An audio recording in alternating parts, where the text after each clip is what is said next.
everyone, it's me, Ash, the intergalactic space queen here with another big old rundown of the insane things happening in movies and TV for your eyeball peeper pleasure. In the week which Hollywood announced that celebrated kill list weirdo Ben Wheatley was set to remake Rebecca, and Bradley Cooper revealed that he wanted actual Jack White from The White Stripes to play the lead in A Star Is Born, and Ridley Scott revealed plans for Alien Awakening to the collected snoozes of the entire world, you'd think the industry would take a break, but no, it didn't, and there's still weird happenings going on. But where there's weird, there's me, and I said that last week, and I'm hearing how cringy it is, but at least it's on brand. Anyway, whilst that nonsense did not make the cut, public beefery, a possible Ghostbusters revival, and a sentient spork did. Don't say I don't bring you the best, my guys.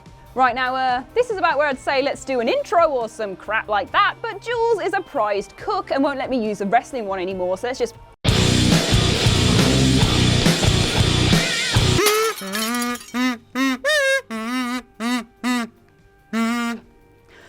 Oh, that felt bad. That did not feel good to do.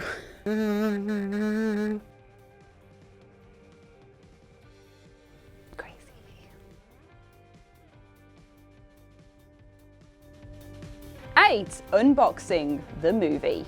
It was only a matter of time before Hollywood ran out of things to adapt. Not that long ago, we were forced to accept that films were now going to be using theme parks and board games as source material, and then emojis? Now it's genuinely a type of YouTube format. And no, it's not lists because we've already got a script ready and waiting, which is the one best movie in the world ranked from worst to best. It's a 3-hour special of me talking about Deep Blue Sea. As for the actual news though, Paramount PLAYERS has literally acquired a script from the man behind Ice Age The Meltdown that features a wannabe YouTube star who unboxes things for her channel. That's it. It's set to be a genre film that follows her unboxing her father's secret safe as a stunt, which backfires terribly when she unleashes the treacherous Puck and his band of tricksters on a small town. What they're doing in a box is yet to be revealed. It's literally a horror movie about how poor some loot crates can be. 7. Eddie Redmayne admits he sucked in Jupiter Ascending. Say what you want about actors, but it's rare they ever throw their worst work under the bus or just admit they're a bit crapo. Perhaps because they're often paid millions of dollars for that work, and admitting they might not have done their best might compromise future employment prospects or something. I don't know. Self-depreciation is endearing though, right guys? Just asking for my terrible, worthless self.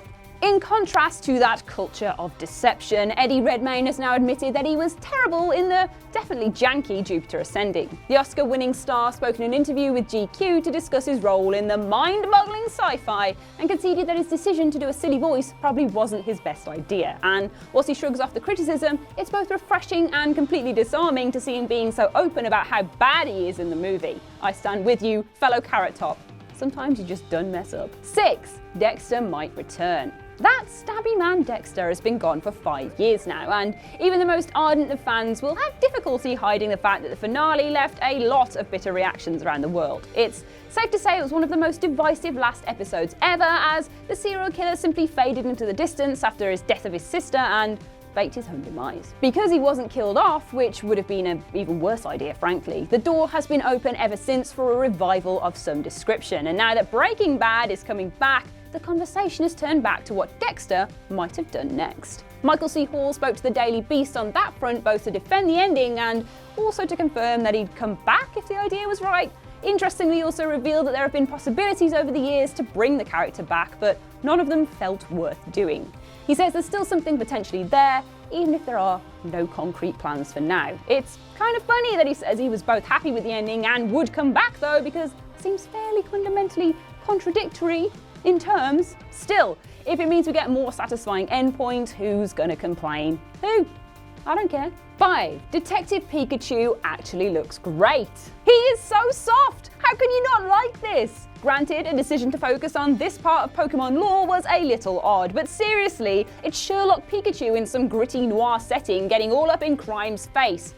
You crime? Again, how can you not like this? Yes, it's a video game movie, but also so's Dune and Alone in the Dark and that live-action Mario film, and they were all fine. They were just fine. It may have got a bit weird when they cast Ryan Reynolds as the eponymous Electro Mouse, since his voice is nothing like either the normal Pikachu, which is very high, or the English-speaking detective version from the video game, which is a gruff baritone, which right, maybe we'll lose their minds even more, but it would have been too good. It would have been too good. Ryan Reynolds is just fine. We don't need to worry about this film though, because despite this being a video game movie, despite it being the wrong Pokemon movie, despite the casting being odd, and despite everyone losing their mind over fluffy Jigglypuffs and the nightmarish Mr. Mime, Detective Pikachu genuinely looks good. It's got your attention at the very least. Now you're gonna have to go to the cinema next year and literally say 2 tickets for Detective Pikachu please, and then come back here and agree with me that it's great, because I have full faith in this film. It's going to be great. 4. Armie Hammer versus the World. This week saw the tragic passing of Marvel legend Stan Lee at the age of 95, and inevitably social media turned into an extended celebration of his life, work and legacy, with celebrities and comic book creators offering their tributes. It was all very heartbreaking and wonderful to behold, though Armie Hammer wasn't really into any of it, apparently. He's deleted the post now, but he tweeted, "So touched by all of the celebrities posting pictures of themselves with Stan Lee. No better way to commemorate an absolute legend than putting up a picture of yourself."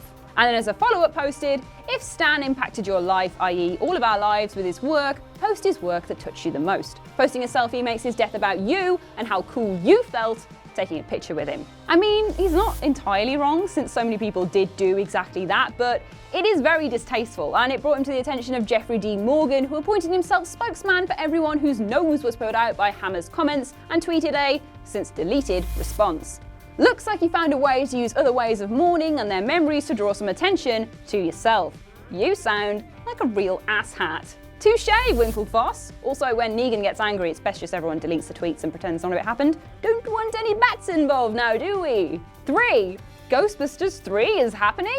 In the great library of will they, won't they movie sagas, Ghostbusters 3 was one of the very best, but it looked to have been killed entirely when Paul Feig made his sort of remake with the all-female team, and everyone tried to weigh up whether they were sexist for hating it or whether it was just really, really bad.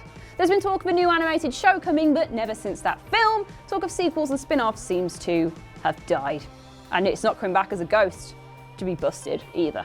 That's clearly not the case for Dan Aykroyd though, who also hated the remake quite openly and absolutely won't be allowing a follow-up to happen. Weirdly, and somewhat out of the blue though, he has appeared on The Big Interview and revealed that a screenplay has been worked on and that Bill Murray might even be in it.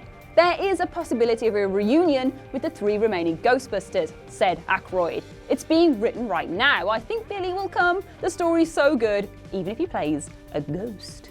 Let's be honest, the original stars owe us all something after their latest awful cameos. Could that ghost comment mean we're getting the same Ghostbusters 3 that everyone but Murray agreed to a few years back that included him as a ghost? It sounds like it. 2. Ennio Morricone versus Tarantino. In further Hollywood beef this week, it turned out that Ennio Morricone apparently called Quentin Tarantino a cretin whose films were trash in an interview with German Playboy. Well, those are some strong words from the guy who looks like the old man in Up. Morricone strictly denied the comments, but not before they were widely spread across the internet, because we all love a slanging match. Playboy Germany, meanwhile, released a statement saying Morricone's denial was fake news and that all the quotes and interviews were legitimate to twist the knife a little bit more. Tarantino chose to say nothing, thankfully, because now it turns out that the writer of the interview, one Marcel Anders, has just admitted that he is in fact a massive ballbag and a liar, and prompted another statement from Playboy Germany saying they'd been duped by someone they trusted and are exploring legal measures.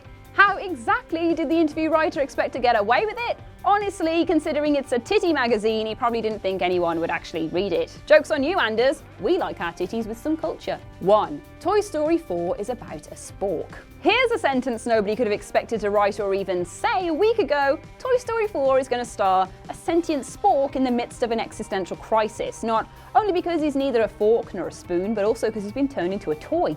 Pixar have done grown-up stories before, but this is on an entirely different level. We've been led to believe that the 4th Toy Story movie was going to be a romantic tale about Woody trying to find and rescue Bo Peep, and then the teaser dropped and introduced a screaming Forky in agony over the nature of his very existence. Well, so would you with a name like Forky. On top of all that we've got to unpack, we got a second teaser that some people claimed was as problematic as those 2 racist robots in Transformers, and a poster that might as well have said, "Woody is going to die," in massive letters on it. It's all going to be very painful and very strange, and it's hard to know what the hell to think. Forky. Well, that was Insane Thing. Pretty crazy, right? Yeah, validate me please. Let us know your thoughts in the comment section below, and I'll see you next week to get freaky with the world of news once more. Anyway, thank you for watching.